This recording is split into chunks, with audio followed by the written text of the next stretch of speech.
પૂજાત્રિક ભાગ 10 દ્વારજીન પૂજા શ્રાદ્ધ વિધિ ધર્મસંગ્રહ આદિ ગ્રંથોમાંથી જણાવ્યું છે કે સૌ પ્રથમ મૂળનાયક ભગવાનની પૂજા કરવી, તે પછી આસપાસના બિંબોની કરવી અને મંદિરમાંથી બહાર નીકળતા છેવટે દ્વારજીન તથા સંવત્સરનજીની પૂજા કરવી.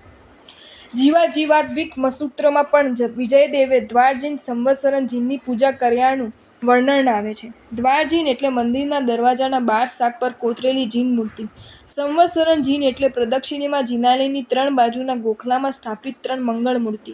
આ રીતનું વિધાન શાસ્ત્રોમાં જોવા મળે છે, પણ હાલ તેવી પ્રવૃત્તિ ક્યાંય જણાતી નથી. દ્વારજીનની પૂજા લગભગ કોઈ કરતું નથી અને સંવત્સરનજીનના ગોખલા તો કાચ લગાવી ફ્રેમમાંથી ફિટ કરી દીધા હોય છે. દ્વારજીનાદિની પૂજાની પ્રવૃત્તિનો પુનઃ પ્રારંભ કરવા વિચારવું જરૂરી ગણાય. ઉપર ચઢાવવો અને પરમાત્માની ડાબી બાજુએથી નીચે ઉતારવો. આરતી મંગળ દીવો. અષ્ટપ્રકારી જીન પૂજા પૂર્ણ થયા બાદ આરતી અને મંગળ દીવો ઉતારવો.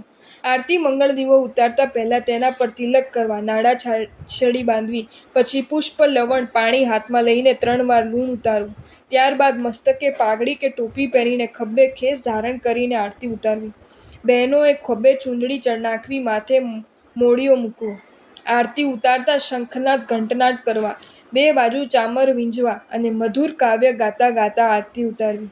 ત્યારબાદ તે જ રીતે મંગળ દીવો ઉતારવો. આરતી મંગળ દીવો ઉતરે ત્યારે 2 જણ 2 બાજુ ધૂપ ધાણામાં ધૂપ લઈને ઊભા રહેવું. મંગળ દીવામાં ગોળ, કપૂર વગેરે પૂરવા.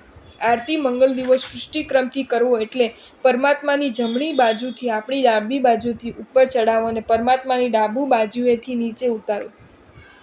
આરતી બુઝાવી શકાય પણ મંગળ દીવો બુઝાવાય નહીં, જાગતો જ રાખી દેવો. આરતી મંગળ દીવો ઉતારી લીધા બાદ તેની પર કાણાવાળું સરપોશ મૂકી રાખવું, પણ આરતી ખુલ્લી ન રાખવી.